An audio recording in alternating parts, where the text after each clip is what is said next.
결핵 및 잠복결핵 감염 관리.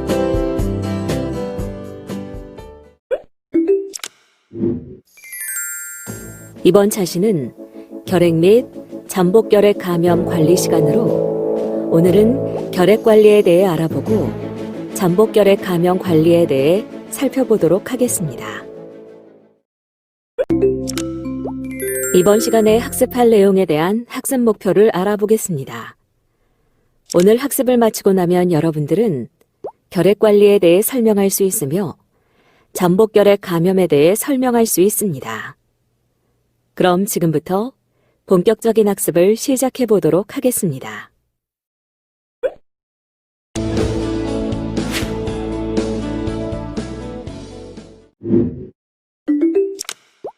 메르스보다 무서운 감염병 결핵은 한 해 결핵으로 인한 사망자 수는 약 2,000명에 이르는 것으로 추산되고 있는데요. 결핵 진단 시 2주간의 격리기간이 필요한데 환자들이 경제, 사회적으로 불이익을 당할까봐 발병을 숨기는 것이 가장 큰 문제라 할 수 있습니다. 결핵의 증상은 발열, 기침 등 감기와 유사하기 때문에 마스크 생활화 등 공중위생에 철저히 신경 써야 합니다.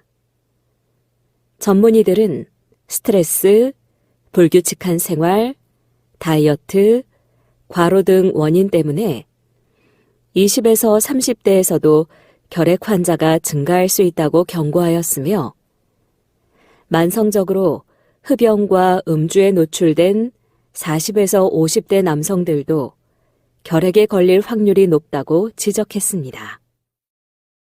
우리나라는 OECD 회원국 중 결핵 발생률 1위로 2위 국가와의 격차도 커 여전히 결핵 후진국 5명을 벗지 못하고 있는 상황입니다. 따라서 결핵 발생률을 선진국 수준으로 떨어뜨리기 위해서는 환자들이 감염 사실을 떳떳이 알리고 적극적으로 치료받을 수 있는 사회적 여건이 마련되어야 할 것입니다. 질병관리본부 2017 결핵 환자 신고 현황 연보에 따르면 2017년 한 해 동안 결핵 신환자가 인구 10만 명당 55.0명으로 전년의 60.4명 대비 9.0%로 감소하였는데요. 2000년 이후 좀처럼 줄지 않던 결핵이 2011년 최고치를 기록한 이후 6년 연속 감소한 것입니다. 결핵이 발생하기 좋은 조건으로는 햇빛이나 열이 통하지 않는 공간, 환기되지 않는 밀폐된 공간, 과도한 스트레스와 영양 부족으로 인한 면역력 저하 등이 있습니다. 결핵균은 막대기 모양의 간균으로 다른 균에 비해 증식 속도가 증세를 나타내기까지 수개월, 수년까지 걸릴 수 있으며 지방 성분이 많은 세포벽에 둘러싸여 산 알칼리에 강하나 열과 햇빛에는 약합니다. 또한 산소를 좋아하는 호기성 균으로 우리 몸의 장기 중 산소가 가장 많은 폐에서 잘 증식합니다. 결핵은 결핵 환자의 기침, 재채기 등을 통해 배출된 결핵균이 공기를 통해 다른 사람의 폐로 들어감으로써 감염됩니다. 하지만 환자가 쓰는 물건으로는 전염되지 않으며 폐 외 결핵은 전염력이 없습니다. 그러나 결핵균에 감염되어도 면역력이 정상인 상태에서는 발병하지 않고 건강한 생활을 할 수 있습니다. 결핵을 진단하기 위해서는 흉부 X선 검사와 객담 검사를 실시하는데요. 흉부 X선 촬영에서 이상 소견이 있는 사람을 대상으로 객담 검사를 시행합니다. 결핵 치료는 크게 집중기와 유지기로 구분됩니다. 집중기의 목적은 많은 수의 균을 신속하게 제거하고 약제 내성의 출현을 예방하는 데 있으며 유지기의 목적은 휴지기 중인 나머지 균을 박멸하는 것입니다. 결핵은 감기의 초기 증상과 매우 흡사한데요. 하지만 일반적인 감기와 다르게 기침과 가래가 2주 이상 지속되거나 미열, 체중 감소, 피로 및 식욕부진과 같은 증상도 나타납니다. 전염성 결핵은 적절하게 치료받지 못한다면 치명적일 수도 있습니다.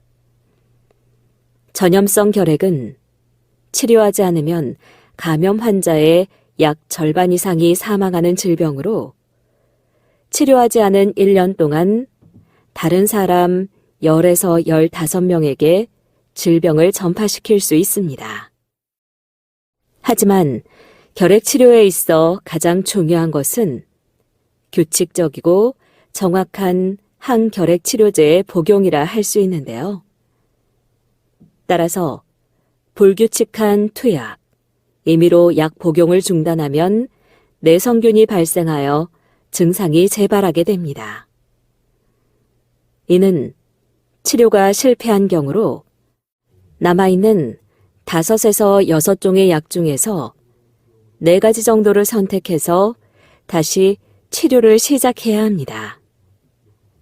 이때 또다시 불규칙한 투약 및 임의로 약 복용을 중단하게 되면 내성균이 다시 발생해 치료에 사용할 수 있는 약의 종류가 거의 없어지게 되어 환자가 사망에 이를 수 있게 됩니다.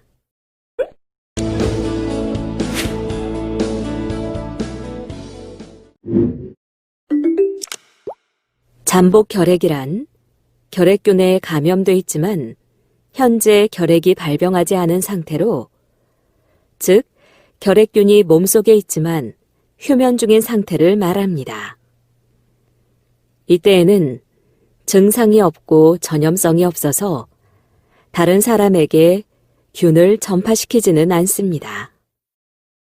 따라서 잠복결핵 감염자에 대해서는 업무 종사 일시 제한, 취업 거부 등 사회 격리 규제가 불필요하므로 이로 인하여 차별하거나 불이익을 주지 않도록 주의하여야 합니다. 그러나 잠복결핵은 면역력이 약해지면 언제든지 결핵으로 발전할 수 있을 뿐 아니라 결핵균 감염자의 약 10%가 평생에 걸쳐 결핵으로 발병하므로 적절한 검진과 치료를 통하여 결핵으로 발병되는 것을 사전에 예방하는 것이 중요합니다. 따라서 전문가의 권고에 따라 잠복결핵 치료를 완료하면 결핵으로 발병하는 것을 60에서 90% 예방할 수 있습니다. 여기서 잠깐, 그렇다면 잠복결핵은 모두 결핵으로 발병되는 걸까요?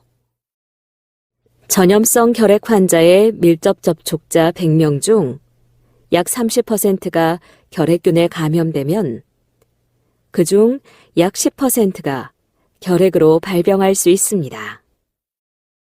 일반적으로 결핵균에 감염되면 처음 2년 이내에 5% 정도가 결핵으로 발병하고 그 이후 평생에 걸쳐 5% 정도 더 발병하여 총 10% 정도 결핵으로 발병하는 것으로 알려져 있습니다. 또한 고령, 당뇨병, 면역기능 저하와 같은 고위험군에서는 잠복 결핵 감염이더라도 추후에 결핵으로 발전할 가능성이 더 높습니다. 2016년 8월 4일 일부 개정된 결핵 예방법 시행으로 의료기관, 산후조리원, 어린이집, 유치원, 학교, 아동복지시설 등 집단시설의 교직원, 종사자는 결핵 및 잠복결핵 검진을 의무적으로 받아야 하는데요. 이는 결핵으로부터 집단시설 종사자 및 이용자를 보호하고 시설 내 결핵 감염을 사전에 예방하기 위함입니다. 결핵 검진은 매년 1회, 잠복결핵 검진은 근무기간 중 1회 실시하며 잠복결핵 치료 비용은 무료입니다. 아울러 보건소에서는 잠복결핵 검진과 치료 비용이 모두 무료이니 참고하시기 바랍니다. 그렇다면 잠복결핵은 어떻게 진단할까요? 결핵과 달리 잠복결핵은 흉부 X선 검사와 가래 검사에서 정상으로 나타나는데요. 때문에 결핵과는 다른 별도의 검사 방법이 필요합니다. 즉, 잠복결핵은 인체 내 결핵균에 대한 면역세포가 존재하는지 확인하는 방식으로 진단합니다. 잠복결핵 감염을 진단하는 방법으로는 투베르쿨린 피부 반응 검사 또는 인터페론 감마 분비 검사가 있습니다.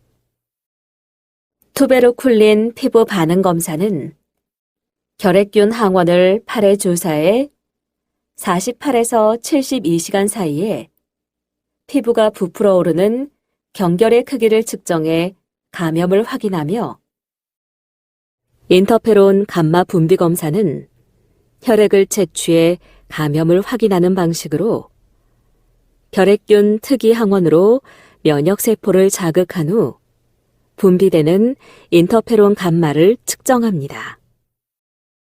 결핵균에 대한 면역세포는 한 번 형성되면 보통 평생 지속되므로 이전에 결핵 또는 잠복결핵으로 진단받은 적이 있거나 치료를 완료한 경우라도 양성으로 나타날 수 있으며 과거에 결핵이나 잠복결핵 치료를 완료했다면 잠복결핵을 다시 치료할 필요는 없습니다. 다만 결핵이 다시 발병하였거나 최근 전염성 결핵 환자와 접촉한 경우에는 전문가 지시에 따라 치료를 받도록 합니다. 결핵 발병을 사전에 예방하기 위해서는 잠복결핵 검사와 치료가 필요합니다. 잠복결핵을 치료하기 위해서는 항결핵제를 복용하는 방법이 있는데요. 잠복결핵 치료는 활동성 결핵으로 발병할 가능성과 발병 시 전파의 파급력 등을 고려하여 전문가의 권고에 따라 가장 적절한 치료 방법이 무엇인지를 정하는 것이 좋습니다. 결핵 치료는 의무이며 잠복결핵 치료는 선택입니다. 만약 잠복결핵 치료를 받지 않을 경우에는 결핵 발병에 더욱 주의하고 주기적으로 결핵 검사를 받도록 해야 합니다. 버튼을 클릭해 잠복결핵 감염 치료 권고에 대해 살펴보세요. 잠복결핵 치료제는 결핵 환자의 치료에 비해 적은 양의 약을 복용하게 되는데요. 잠복결핵의 경우 치료로 항생제를 사용하는데 이소니아지드를 9개월 복용하는 것과 리팜핀 4개월 복용, 이소니아지드와 리팜핀 두 가지 약제를 3개월 복용하는 등의 방법이 있는데 치료 및 복용 방법은 여러 가지를 고려해 판단하게 됩니다. 진료 초기에 약 복용 후 수시간 정도 속이 불편하거나 메스꺼리는 증상이 있을 수도 있으나 약을 계속 복용하면서 호전되는 경우가 많습니다. 잠복결핵 감염 치료 중에 술이나 담배를 하면 안 되나요? 음주는 간 기능을 악화시키고 약물의 대사에 나쁜 영향을 미칩니다. 간 기능이 악화되면 치료를 지속하기 어려울 수 있으며 음주 상태에서 부작용으로 간독성이 발생한 경우 치명적인 간염으로 진행할 수도 있으므로 치료 중에는 금주하는 것이 좋습니다. 또한 흡연은 폐의 면역 기능을 억제하여 결핵의 발병을 쉽게 할 뿐만 아니라 폐암 등 여러 가지 암을 유발할 수 있으므로 치료 중이나 완치 후에도 금연을 하는 것이 좋습니다. 그러나 치료 중 간독성, 신독성, 피부 발진, 두통, 어지러움, 저혈압, 위장장애 등 부작용 또는 부작용이 의심되는 증상이 나타나면 즉시 담당 의사에게 진료를 받아 복약 중단 등 적절한 조치가 필요합니다. 잠복결핵의 치료는 보건소나 민간 의료기관에서 모두 무료로 받을 수 있습니다.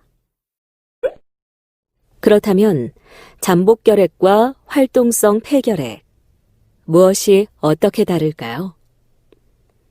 잠복결핵은 결핵균에 감염되었으나 질병을 일으키지 않은 상태로 면역이 약해지면 증식하여 발병하며 평생에 걸쳐 잠복결핵 감염자 중 약 10%가 결핵으로 발병합니다. 반면 활동성 폐결핵은 결핵균이 호흡기를 통해 폐로 들어가 증식하며 염증 반응을 일으키는 감염병으로 우리 몸 어디서나 발생 가능하며 85%는 폐에서 발생, 15%는 림프절, 척수 등 폐 이외의 장기에서 발생합니다. 잠복결핵은 증상이 전혀 없으며 활동성 2주 이상 기침, 발열, 수면 중 식은땀, 가슴 통증, 체중 감소, 식욕 감퇴, 입을 통해 혈액 배출 등의 증상이 하나 이상 나타나며 초기에는 증상이 없을 수도 있습니다. 잠복결핵은 전염성이 전혀 없으며 활동성 폐결핵이 전염성 결핵인 경우 기침이나 대화를 통해 전파됩니다. 결핵은 6개월 이상 치료하면 완치가 가능하며 치료 시작 후 약 2주가 경과하면 전염력이 소실됩니다. 잠복결핵은 환자가 아니지만 활동성 폐결핵은 환자로 볼 수 있습니다. 잠복결핵은 신고 의무가 없으나 활동성 폐결핵의 경우 감염병 예방 및 관리에 관한 법률 제11조, 제12조 및 결핵예방법 제8조에 의거하여 신고할 법적 의무가 있습니다. 결핵을 예방하기 위한 수칙은 다음과 같습니다. 먼저 꾸준한 운동과 균형 있는 영양 섭취로 건강한 체력을 유지해야 하며 2주 이상 기침, 가래가 지속되면 의료기관을 방문하여 진료를 받습니다.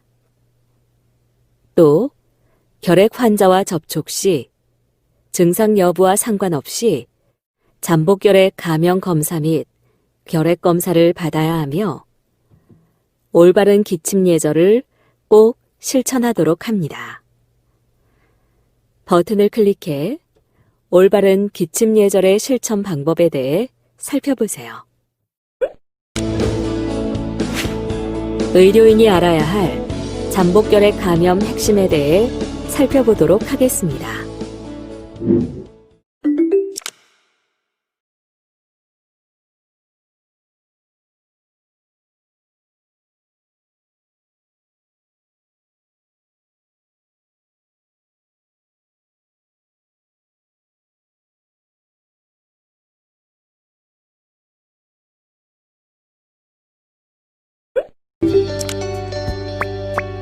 다음의 질문에 대한 각자의 의견을 입력하고 저장하기 버튼을 클릭하세요. 전문가 의견 보기를 클릭하면 전문가의 의견을 살펴보실 수 있습니다. 이번 시간의 학습 목표를 잘 성취하였는지 퀴즈를 통해 확인해 보도록 하겠습니다. 지금까지 배운 내용을 떠올리며 천천히 읽어보시기 바랍니다. 내용을 출력하여 필요할 경우 한 번 더 살펴보면 더 많은 도움이 될 수 있습니다. 이번 시간에는 결핵 및 잠복결핵 감염 관리에 대해 살펴보셨습니다. 수고하셨습니다.